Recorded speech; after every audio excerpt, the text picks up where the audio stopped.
안녕하세요. 주식은 역시 기르기르세의 기르십니다. 안녕하세요, 기르분들. 자, 메리 크리스마스입니다, 기르분들. 매주 일요일마다 돌아오는 그 시간. 하지만 크리스마스라도 당연히 챙겨야겠죠. 대신 오늘은 빠르게 보고 끝내보도록 하겠습니다. 같이 공부하시죠. 렛츠 기릿!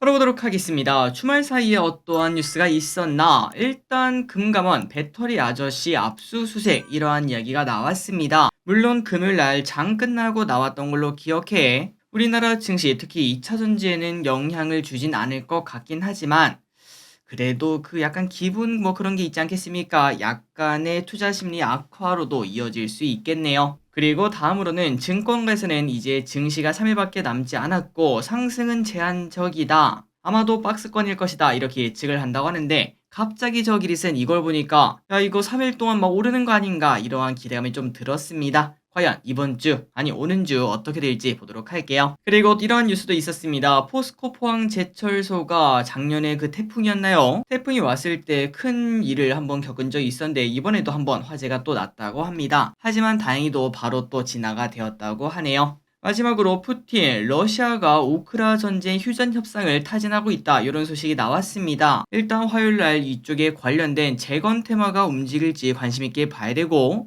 혹시나 아침부터 강하게 그 다음에 관련 뉴스가 또 나와준다면은 우리가 또 적극적으로 투자 검토해봐야 될 것 같습니다. 다음입니다. 이번 주 흐름 보도록 하겠습니다. 코스피는 무려 1.4% 상승으로 야 이거 올라간다 라는 이야기가 나오고 있죠. 어느덧 2600까지 왔고 그리고 삼성전자도 지속적으로 신고가 내며 75,900원에 도착을 했습니다. 진짜 8만전자 코앞이죠. 그리고 코스닥도 마찬가지입니다. 855포인트까지 올라왔고 1.9% 상승. 다만 에코프로비엠이 조금 이렇게 떨어지는 모습이라 이거 이러다가 또 한 번 더 막 떨어지는 칼날 되는 거 아닌가 이러한 걱정이 나오는데 121선 지금 현재 딱 도착하지 않았겠습니까? 뚫고 내려가는지 아니면 지지하고 올라가는지 매우 중요할 듯 합니다. 매동을 보면 나쁘지 않았습니다. 외국인의 매수, 연기금의 매수가 나왔고요. 환율은 1303원, 유가는 73.56달러. 금요일날 미국은 어떻게 끝났나? 일단 뭐 약간 강보합적으로 끝났습니다. 다우는 소폭 하락했지만 나스닥이랑 S&P는 소폭 상승으로 마무리가 되었고 미국 채권 같은 경우는 이제 떨어지다가 3.9쯤에서 머무르는 모습 나타내고 있습니다. 그리고 코인은 어느덧 다시 올라왔습니다. 6천만원 내외에서 왔다 갔다 하고 있어서 다시 한 번 더 갈 거야 라는 이야기를 하고 있습니다. 그래서 이런 걸 봤을 때 코스피는 화요일날 소폭 상승 출발 가능성이 있고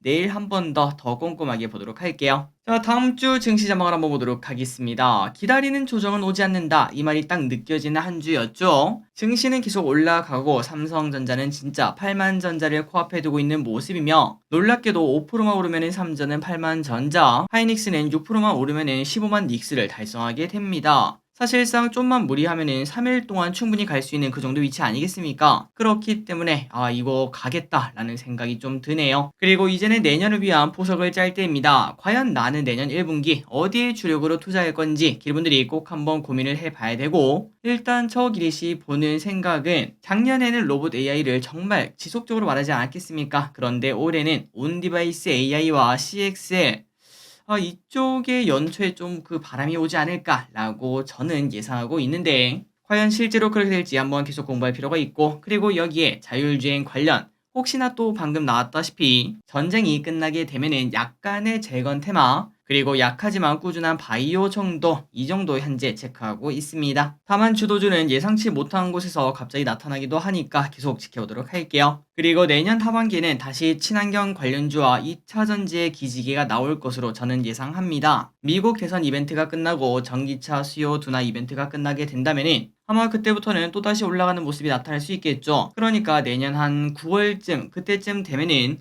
올해 초 반도체 느낌이 아닐까 그때부터 슬금슬금 올라가는 그런 모습이 나타나지 않을까라고 저는 예상하고 있습니다. 어쨌든 이건 단순 예상이니까 앞으로 계속 바뀌겠죠. 그리고 맞을 확률도 그렇게 높지 않고요. 지속적으로 공부하면서 그 정확도를 높여보도록 하겠습니다.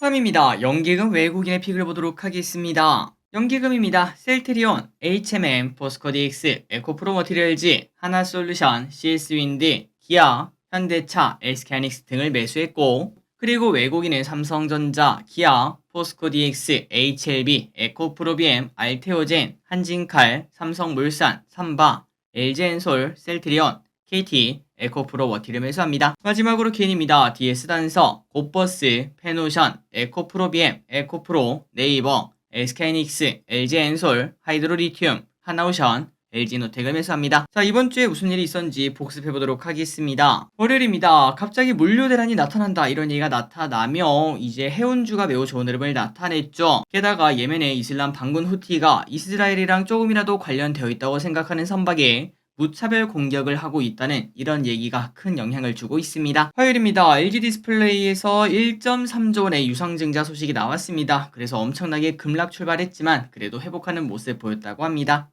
화요일입니다. 하림이 HMM을 인수한다라는 이야기가 나왔습니다. 그래서 하림이 매우 급등하는 모습을 나타냈습니다. 수요일입니다. 현대차가 갑자기 급등하는 모습을 보여줬는데요. 바로 이 소식이 정말 컸죠. 러시아 공장을 매각했다라는 이야기에 현대차가 불확실성 해소로 주가가 올랐습니다. 그리고 토스가 상장 준비한다라는 이야기가 나왔습니다. 그래서 토스 관련주가 매우 급등했고 아마도 내년 초중반 그때까지는 토스 관련주가 가끔씩 막 튀어오르는 그런 모습이 나타나겠네요. 목요일입니다. 양도세 완화 소식이 드디어 나왔습니다. 그런데 너무 늦게 나온 게 아닌가 라는 생각이 드는데 과연 효과가 있을지 계속 보도록 하겠습니다. 마이크론 테크놀로지가 급등하는 모습을 나타냈습니다. 무려 8%나 급등했다고 하고 이런 걸 봤을 때 이거 반도체 계속 하겠구나 라는 예상도 나오겠죠. 그리고 대동이 상한가에 가는 모습이 나타났습니다. 농셀라라고 불리던 그 친구인데 포스코랑 로봇 계약을 체결했다는 소식입니다. DS 단석이 따따블에 또다시 도착을 했습니다. 다음 주 화요일 따따 상에 도착할지 보도록 하겠습니다. 다만 이 와중에 게임주가 완전 박살이 났는데요. 중국에서 게임 산업에 대한 강력한 규제를 꺼냈다고 합니다. 마지막입니다. 다음 주에 무슨 일이 있을지 예습해 보도록 하겠습니다. 월요일입니다. 휴장이죠. 그러니까 기름은 늘 푹 쉬시면 되고요. 화요일입니다. 동방신기가 이제 정규 9집을 낸다고 합니다. 벌써 데뷔 20주년이 되었다고 하네요. 수요일은 배당락일입니다. 그렇기 때문에 기름분들이 만약에 배당을 원하신다면은 화요일까지 매수해야 된다는 거 잊지 마시기 바래요. 목요일입니다. 쿠키런 킹덤 중국 서비스 개시. 다만 아까 봤다시피 게임에 관련된 그런 규제가 나와서 이게 효과가 있나 라는 생각이 듭니다. 국내 증시 폐장일입니다. 금요일에는 증시가 열리지 않습니다. 그리고 12월 31일 일요일에는 중국 12월 제조업, 비제조업 PMI가 발표가 됩니다. 그 다음 주 1월 첫 번째 주는 소주 출고가가 인하가 되고 국내 중시는 1월 1일까지는 휴장이고 1월 2일에는 포스코 DX 이전 상장, 1월 3일은 FOMC 의사록 공개, 1월 5일은 미국 고용 동향 보고서, 미국 ISM 비제조업 지수가 발표가 됩니다. 마지막으로 증시 일정 보고 끝내보도록 하겠습니다. 큰일이 없기 때문에 그냥 무난한 한 주가 되겠네요. 3초 뒤에 넘어가도록 하겠습니다. 자, 오늘의 공부 여기까지 끝났습니다. 항상 이렇게 같이 공부해서 진심으로 감사합니다. 지금까지 기리셨습니다. 빠이요.